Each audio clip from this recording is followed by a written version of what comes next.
Hello friends, welcome to our channel Namo classes. दोस्तों, जैसा कि आपको पता है हम रीड की क्लासेस चालू कर चुके हैं, जिसमें हमने एक वीडियो अपलोड कर दे दी है। Psychology, history of the psychology. हमने मनोविज्ञान का इतिहास बिल्कुल शुरू से अच्छे से पढ़ाया है। दूसरी क्लास आज हमारी है एजुकेशनल साइकोलॉजी। शिक्षा मनोविज्ञान के बारे में हम आज जानेंगे। शिक्षा क्या है, मनोविज्ञान के साथ इसका संबंध क्या है, हम क्यों पढ़ते हैं इसे, या इसकी शुरुआत कब हुई, इसका विकास कब हुआ, व इसकी शुरुआत किसने की, ये शैक्षिक मनोवैज्ञानिक कहे कौन जाते हैं, इनके अवयव क्या हैं, इनके तत्व क्या हैं, शिक्षा मनोविज्ञान के अर्थ क्या हैं, शिक्षा मनोविज्ञान का क्षेत्र क्या है, शिक्षा मनोविज्ञान की उत्पत्ति, शिक्षा मनोविज्ञान के जो बारे में सभी प्रथम पुस्तक कौन सी है शिक्षा के मनोविज्ञान के बारे में, सभी हम अच्छे से पढ़ेंगे। तो लास्ट तक जुड़िए रहिएगा हमारे साथ। तो चलिए आपका बिना समय गंवाए स्टार्ट करते हैं एजुकेशनल साइकोलॉजी। शिक्षा के बारे में हम सबसे पहले जानते हैं कि शिक्षा क्या है। तो शिक्षा का अर्थ क्या होता है। तो सामान्य जो प्रचलित अर्थ है शिक्षा का, उसे हम कहते हैं सीखने और सिखाने की क्रिया। जैसे मैं सिखा रहा हूँ, आप सीख रहे हो, यही और सिखाने में भी सीखना ही होता है। कहते हैं ना, शिक्षक जब पढ़ाता है तो वो सीखता भी जरूर है। और हम तो आपके बराबर, आपके साथी ही हैं, आप मानी के चलिएगा। तो शिक्षा सामान्य प्रचलित अर्थ मतलब सीखने और सिखाने की क्रिया। सीधा ऐसे प्रश्न पूछ लेता है शिक्षा के बारे में। शिक्षा का सामान्य प्रचलित अर्थ क्या है, वास्तविक क्या है, संकुचित क्या है और व्यापक क्या है। फर्स्ट ग्रेड में ये पूछा हुआ है। तो वास्तविक अर्थ परिमार्जित करने वाली क्रिया। परिमार्जित अर्थात किसको परिमार्जित, व्यवहार को परिमार्जित करने वाली।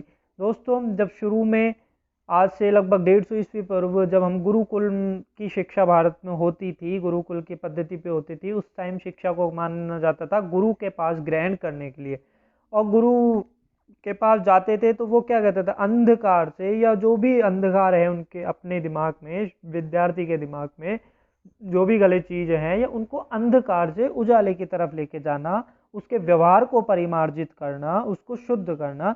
तो बस वही वास्तविक अर्थ इसका इसलिए ही माना जाता है परिमार्जित करने वाली क्रिया। संकुचित अर्थ क्या है शिक्षा का। तो किसी विद्यालय में जैसे हम पढ़ते हैं किसी विद्यालय में, तो शिक्षा का एक ये जो अर्थ है वो संकुचित माना जाता है। व्यापक अर्थ में क्या है कि जीवन पर्यंत व्यक्ति प्रत्येक परिस्थिति में, थोड़ा ये प्रिंटिंग मिस्टेक है, परिस्थिति में प्रत्येक स्थान पर सार्वभौमिक रूप से सीखता है। व्यक्ति अपने जीवन पर्यंत, जब तक व्यक्ति की मृत्यु नहीं होती तब तक वो अधिगम करता है, तब तक वो सीखता है। और वो जो सीखता है वो शिक्षा ही है, वो कुछ भी सीखे। शिक्षा चाहे अनौपचारिक या निरौपचारिक हो या गलत हो, शिक्षा सही हो, पर शिक्षा तो है ही। तो जीवन पर्यंत व्यक्ति जो हर परिस्थिति में, कैसी भी परिस्थिति हो, आप अब हो, कहीं भी हो, बाहर से हो, किसी प्रकार से, कोई विद्यालय से शिक्षा ग्रहण कर रहा है, कोई छोटे से, कोई बड़े से बात करके, कोई सामाजिक वातावरण में रह के इसी शिक्षा प्राप्त कर रहा है, तो कैसे भी कुछ भी हो वो शिक्षा प्राप्त कर रहा है। तो सार्वभौमिक रूप से वो सीखता है, और कुछ भी चीज़ सीखे और व्यवहार में परिवर्तन कर रहा है, वो शिक्षा है, वो अधिगम है। जब किसी, अरे अधिगम, जब शिक्षा होगी तभी तो हम अधिगम करेंगे। अधिगम कैसे होगा बिना शिक्षा के। अगर मैं अभी शिक्षा दे रहा हूँ और आप अगर इसका अधिगम कर रहे हो, तो उस शिक्षा का मतलब हो गया वो शिक्षा है। हमने कहीं से पढ़ा, हम कहीं पढ़ते हैं, तो हम अधिगम कर रहे हैं तभी तो है। अगर अधिगम करोगे तभी आप ये क्वेश्चन एग्जाम में सही करके आओगे, नहीं तो शिक्षा भी व्यर्थ चल जाएगी। तो ये है शिक्षा के। ध्यान रखिएगा इन अर्थों को, सामान्य, प्रचलित, संकुचित, व्यापक, ये क्या क्या अर्थ हैं। तो चलिएगा आगे एजुकेशन के बारे में। ये जो शब्द है इंग्लिश में ये निकला हुआ है, इसका मतलब है एक्स एन यू के। इसका मतलब है, एक्स का मतलब है कि आउट, मतलब कि जो अंदर से अंधकार को आउट करना, टू लीड करना। डुकेयर का अर्थ होता है लैटिन में लीड करना, और अंधकार को जब निकाल देते हैं तो लीड करना, पूरे जीवन पर्यंत उसको लीड करके चलना, तो वो है एजुकेशन। एजुकेशन मतलब जो व्यक्ति को लीड करे, जो व्यक्ति के आदर्श बने और उसके अनुसार व्यक्ति उसके पथ पर चले। डुकेयर अर्थात लीड कर रहे हैं, सॉरी। फिर है एड्यूसियर, हाँ ये ध्यान रखिएगा, ये वर्ड होते हैं, एक होता है एड्यूसियर और एक होता है एड्यूकेयर। ये दो वर्ड हैं, बहुत इंपॉर्टेंट वर्ड है, कभी बार पूछ लेता है। एड्यूसियर का मतलब होता है ब्रिंग आउट करना, मतलब कि बाहर लाना किसी भी चीज़ को। जैसे कि कोई बुरी चीज़ है या कोई किसी चीज़ के बारे में हम जानते नहीं है, गलत धारणाएं, वैकल्पिक अवधारणाएं हैं, उनको बाहर निकालना और अच्छी अच्छी चीज़ें वो करना, वो शिक्षा ही वो उससे ही होता है। तो एड्यूसियर का मतलब ये होता है। फिर आता है एड्यूकेयर। एड्यूकेयर का मतलब क्या होता है? ब्रिंग अप करना, मतलब धीरे धीरे धीरे धीरे शिक्षा क्या करती है, हमको ब्रिंग अप करती है। एड्यूकेयर मतलब ब्रिंग अप करती है। ब्रिंग अप जैसे माँ हमारा ब्रिंग अप करती है, पालन पोषण करती है, धीरे धीरे हमको बड़ा करती है धीरे धीरे। तो उसी प्रकार से हमारा मानसिक विकास का ब्रिंग अप कौन करता है? एड्यूकेयर। उसका कौन करता है? शिक्षा करती है। आज हमारी बुद्धि क्या है, कल क्या बुद्धि होगी, हमारा मानसिक विकास किस प्रकार से होगा, बचपन में कैसा था, बड़े होके कैसे। तो ये जो शिक्षा है यही तो हमारा पालन पोषण, तो इसलिए हम इसको ब्रिंग अप कहते हैं। जैसे माँ हमारा पालन पोषण करती है, वैसे ही शिक्षा हमारा पालन पोषण करती है। एडुकेट अर्थात ब्रिंग अप चिल्ड्रन को, वो ब्रिंग अप इनको वर्ब के रूप में इनको किया जाता है कि ये क्या है? वर्ब्स है। तो ये वर्ब क्या, तो अपन को ध्यान नहीं रखना, बस ये ध्यान रखना है एड्यूसियर, एड्यूकेयर। और ये एडुकेटम होता है, एक तो एडुकेटम और ये होता है एक्सड्यूकेयर, अर्थात कि आउट करना और ब्रिंग करना, लैटिन में। सॉरी इसके लिए एक वर्ड मैं बताता हूँ, एडुकेटम, जिसको कई बार हम देखते हैं एडुकेटम, ये आपने देखा होगा एडुकेटम का। तो वो लैटिन वर्ड है, इसका अर्थ होता है एड्यू और इसका होता है बाहर निकाला। इसका होता है अंदर से, क्या होता है? अंदर से, और बाहर निकालना, क्या? बाहर निकालना। तो ये है एडुकेटम, एक वर्ड एडुकेटम भी होता है और उसी से एजुकेशन निकला है, ये कह सकते हैं एडुकेटम से ही निकला है। तो उसका अर्थ होता है बाहर निकालना, अंदर से कोई भी अंधकार हो, कुछ भी गलती हो, उसको ड्यूको करना या ड्यूकेयर करना, आउट करना ना, ड्यूकेयर करके। तो ये है एडुकेटम। चार वर्ड अपन ने पढ़े हैं, एडुकेटम एंड एक्सड्यूकेयर, ये इसका एटिमोलॉजिकली वर्ड है इसके।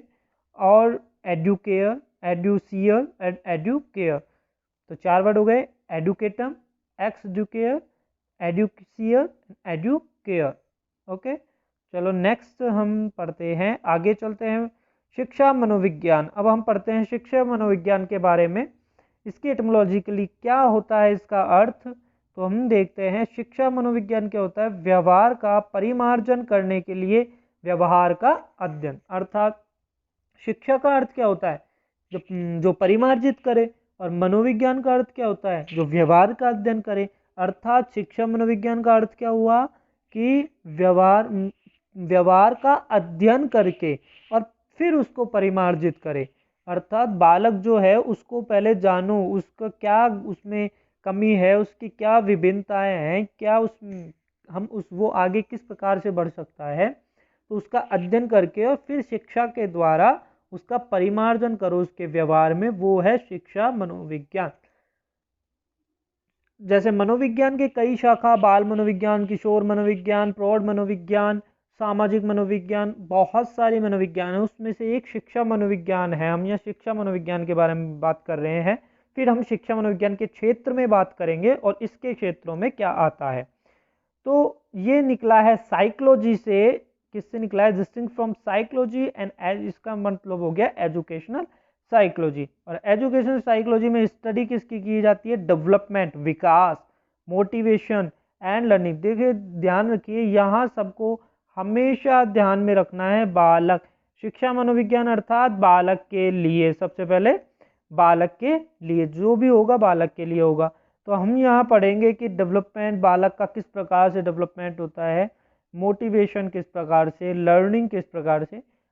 हमारा जहाँ रेट होता है सेकंड ग्रेड, वहाँ बालक तक के लिए ही पूछता है, फर्स्ट ग्रेड में प्रौढ़ मनोविज्ञान आ जाता है और वो भी इसी के अंतर्गत आता है, तो हम उस पर ज़्यादा ध्यान नहीं देंगे। तो अभी यही है, तो इसमें एजुकेशन साइकोलॉजी में हम ये चीज़ें पढ़ते हैं, ये इनके क्षेत्र हैं, बहुत सारे क्षेत्र हैं, मैंने नीचे इंक्लूड किए हैं, उनको हम देखेंगे।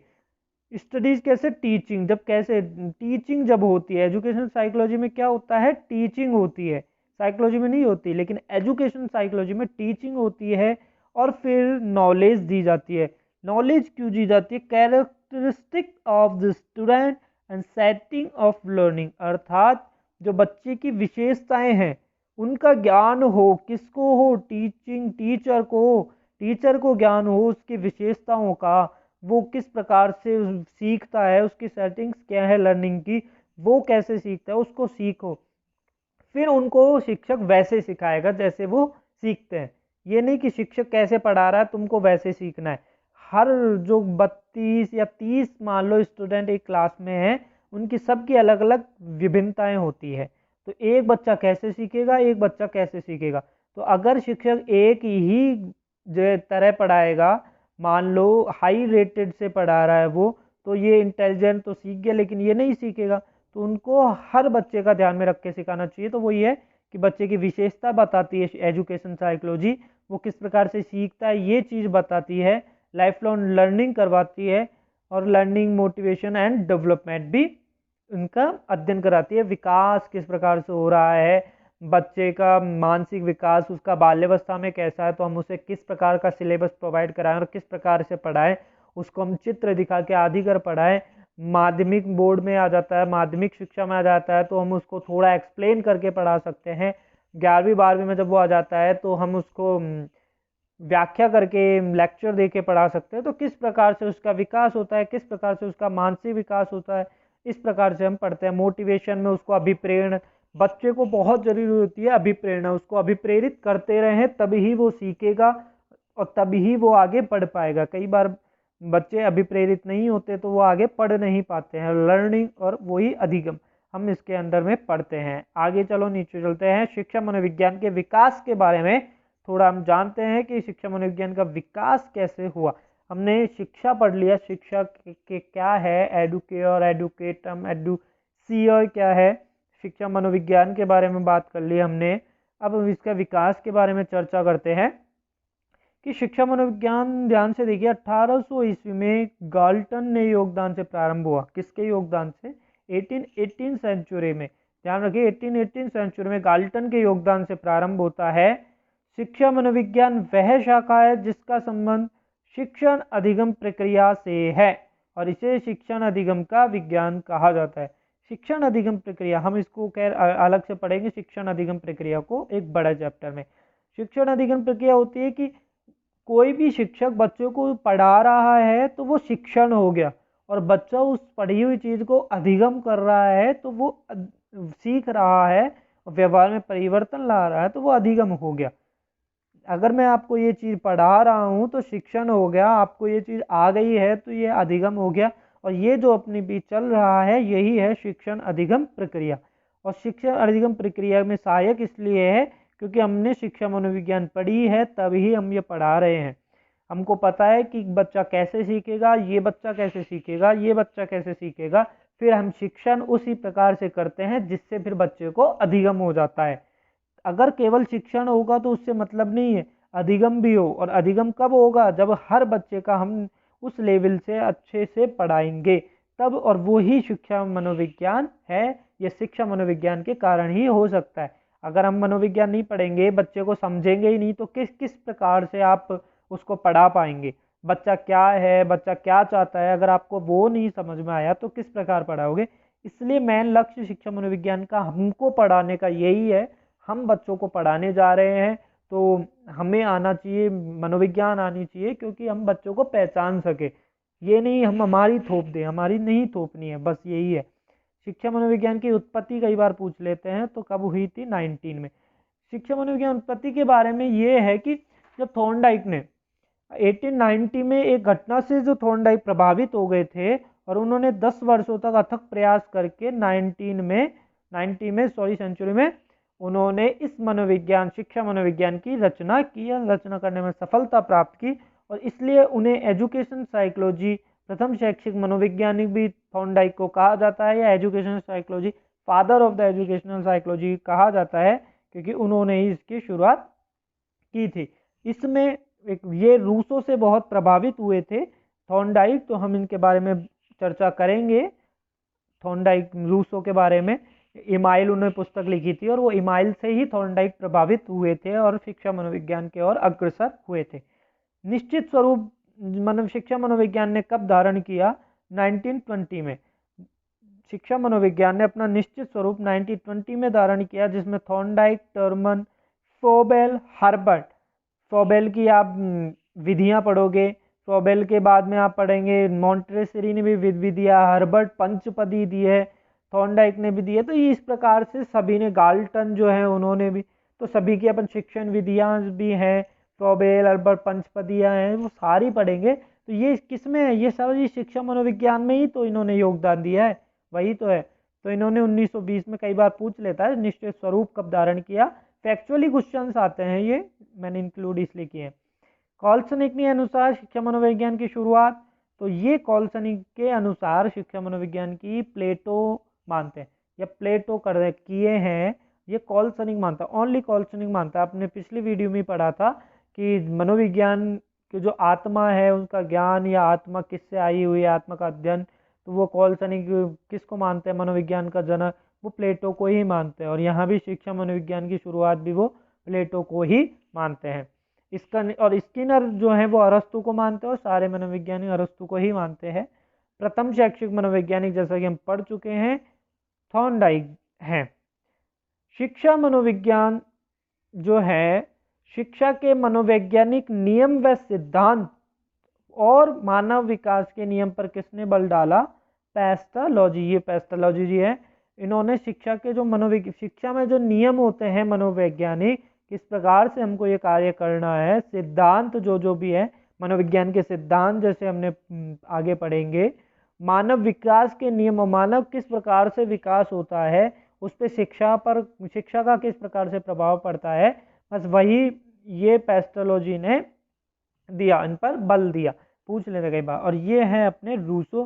तो आज का समय समाप्त हुआ दोस्तों। वीडियो थोड़ा लंबा हो सकता है अगर मैं इसको आगे कंटिन्यू करूंगा तो, इसलिए हम आज इतना ही रहेंगे, और इससे आगे हम रूसो इमाइल के बारे में बात करेंगे, मनोविज्ञान के क्या क्या क्षेत्र हैं, मनोविज्ञान के अवयव और उत्पत्ति के बारे में हम चर्चा कर चुके हैं, मनोविज्ञान के क्षेत्रों के बारे में, और जो कि फर्स्ट पुस्तक है विलियम जेम्स के द्वारा शिक्षा मनोविज्ञान पर, उसके बारे में भी हम अगले वीडियो में चर्चा करेंगे। आपका बहुत बहुत धन्यवाद। आप इस वीडियो को शेयर करना ना भूले, प्लीज़ लाइक एंड शेयर करना तो नहीं भूले। अगर आपको सब कमेंट जरूर करना है, जो भी आपको सुझाव देने हैं आप कमेंट में जरूर दीजिए।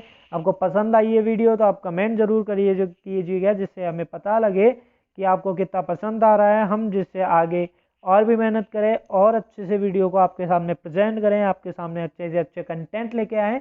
तो प्लीज़ लाइक शेयर सब्सक्राइब करना ना भूलें। धन्यवाद। Thank you.